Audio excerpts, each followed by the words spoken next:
Un peu d'histoire, de contes et de légendes d'ici. Introduction. Adishasmund. Je vais vous conter des histoires d'ici où la réalité historique se mélangera à la légende. Ces contes et légendes nous viennent du temps de la lande, de la vraie lande. Imaginez le paysage actuel sans un seul pin. Il n'existait en majorité qu'une lande immense qui s'étendait à perte de vue. Les photos de Félix Arnaudin donnent une petite idée de la chose, même si on devine dans le lointain les premiers piñadas. Piñada qui est un mot masculin. Il y avait tout de même quelques zones forestières, le long des cours d'eau, dans les zones plus sèches et bien entendu sur le littoral du pays de Buche, du Born et du Marensin avec les vieilles montagnes et forêts usagères. C'était le temps des bergers sur échasse, des bordes, ces petites bergeries avec toit végétal, et des parcs, ces bergeries plus grandes en général, avec un toit de tuiles. Il y avait plus de 1 million de brebis recensées dans le département. Ça en faisait des méchouilles possibles. Les bergers étaient sur échasse parce qu'il n'y avait aucune clôture ou barrière sur la lande qui, en général, appartenait à tout le monde, car était un bien communal. Et donc, sur échasse, on pouvait voir à des kilomètres à la ronde, car les brebis pouvaient aller où elles voulaient. Les échasses avaient aussi l'avantage d'éviter de se mouiller chaussures et pantalons en passant entre bruyères et ajoncs, car ces landes étaient humides avec la rosée du matin au temps chaud et de l'eau stagnante au temps froid. Cela évitait aussi d'attraper trop de l'agace, des tiques. On pouvait parcourir de longues distances plus rapidement qu'à pied. Par contre, les échasses n'ont jamais servi à marcher dans les marécages, comme beaucoup de monde le croit. Essayez et vous verrez le résultat.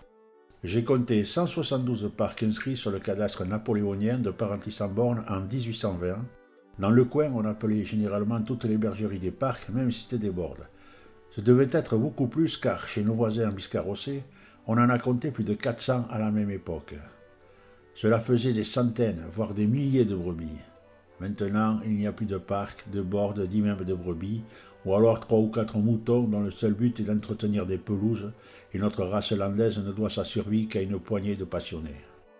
L'ordonnance du 19 juin 1857, visant à assainir la région en obligeant à planter des pins maritimes, a fait que la lande libre a été privatisée par Napoléon III, ce qui a permis à de grands bourgeois bordelais et testerins, ainsi qu'à des notables locaux, de racheter les communaux.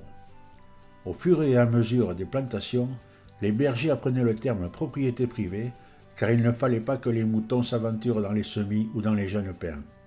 Les bergers ont protesté, certains mirent même le feu à cette forêt au début, puis ils furent vaincus par la marche inexorable des plantations et furent reconvertis petit à petit en machinaires, employés de scieries ou ouvriers forestiers, ou arrozines, résignés, car il fallait bien vivre. Et donc, la forêt des Landes de Gascogne était née, dans la douleur pour certains. Les hommes libres sur la lande furent assujettis à des parcelles bornées par les géomètres.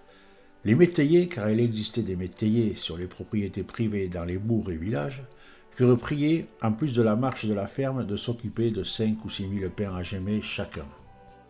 En un siècle, entre 1850 et 1950, il y eut de fréquentes révoltes des métayers ou des ouvriers forestiers. Sur la fin, certaines revendications aboutirent et améliorèrent un peu le sort des gens. Mais certaines furent impitoyablement réprimées, comme en 1863 où il fut ordonné à la cavalerie de la gendarmerie de charger les manifestants. La photo à l'écran montre un arrêté préfectoral interdisant les manifestations à Dax en 1920. Ardis piquetalos, ardis qui veut dire courage, et piquetalos, littéralement les piqueurs de vers de terre, c'est-à-dire les travailleurs de la terre. Ardis piquetalos était souvent le mot d'ordre des révoltes. Sur le dessin, on peut voir la pioche et le blé pour le métayer, le bridon et la pigne pour le résigner. Mes grands-parents étaient métayers et devaient gémer des milliers de pins aussi. Ils devaient donner 70% de ce qu'ils récoltaient aux patrons, comme ils les appelaient, mais rassurez-vous, ils arrivaient à cacher et à garder une partie de leur récolte en plus de leurs 30%, car ils avaient des patrons pas très regardants. Ils avaient beaucoup de chance. Ils touchaient très peu sur la gemme, car ils étaient à la pièce, donc plus ils récoltaient, plus ils gagnaient. Et il fallait récolter beaucoup pour gagner un peu. Il y avait tant de travail que ma mère, comme ses frères et sœurs, ont dû quitter l'école avant le certificat d'études, car il fallait aider les parents à la ferme ou au pignada. Je n'ai connu qu'un seul de mes grands-parents, mon grand-père maternel, qui, d'après ma mère, était communiste pour combattre l'exploitation des métayers. Les autres, je ne les ai pas connus, car partis trop tôt, usés par le travail. C'est pour cela que moi, j'ai décidé de ne pas faire grand-chose et de bannir le mot travail de mon vocabulaire la plupart du temps. Voilà, on va donc partir au temps de la lande libre, avant qu'elle soit privatisée et étouffée par la forêt de pins maritime, ce qui fut quand même un grand crime écologique puisque tout un écosystème a été anéanti, même s'il semblerait qu'avant le Moyen-Âge, il y avait de la forêt qui a été progressivement brûlée par les pasteurs. On se demande où étaient ces écolos citadins qui veulent nous imposer un mode de vie que l'on ne veut pas et qui s'esbaudissent devant cette forêt de pins qui n'est qu'une forêt cultivée artificielle qui brûle bien mieux que les vieilles forêts usagères comme on l'a vu cet été. Cette forêt cultivée est en fait comme un grand champ de maïs dont la récolte se fait des dizaines d'années après la plantation. Et si elle a apporté des richesses à certains et au pays, elle a été aussi du sang, de la sueur et des larmes pour beaucoup. La lande aurait pu entraîner avec elle dans l'oubli les histoires, chansons, proverbes, contes et légendes si des gens comme Félix Arnaudin n'avaient pas été là pour sauvegarder cet inestimable patrimoine. Je vais essayer de reprendre un peu ce flambeau et vous conter quelques histoires de Norst. Certaines de ces histoires, je les ai entendues quand je chassais à la tonne de la bouche de la mère des vents en personne. Certaines nuits, quand le vent soufflait doucement, ce souffle s'arrêtait parfois brusquement et le lac devenait lisse comme un miroir.